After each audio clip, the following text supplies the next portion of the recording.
السلام عليكم ورحمة الله وبركاته ومغفرته. رسول الله صلى الله عليه وآله وصحبه وسلم روايتي وي كشاد سال منزوكي ثم قرأ قل هو الله أحد 100 مرة كشاد سال المعزز خبات قل لا شرف قل هو الله شرف سلوار ويلا مخي تديج خبرك وهر وار ويلي غفر له ذنب سنة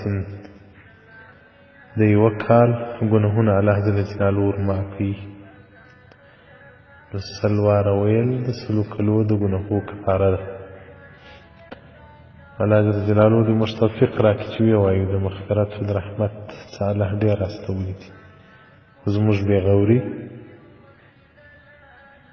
بمد وجحته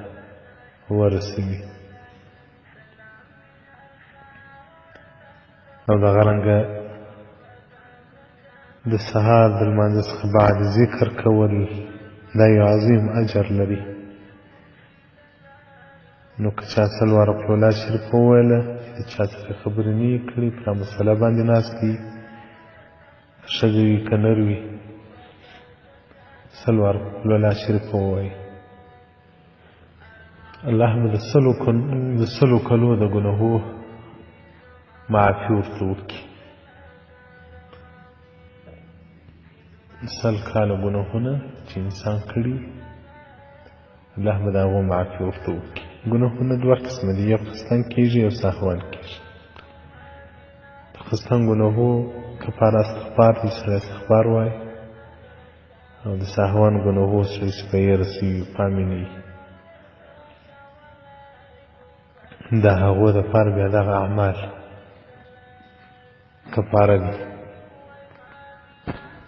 اوس خو ګناهونه دومره ډېر دي سړی په پوهېږي لا نه په ګناه مبتلا انسان په مجلس ته ورشي په هغې کې غیبت شروع وي په هغه کې نارواوې شروع وي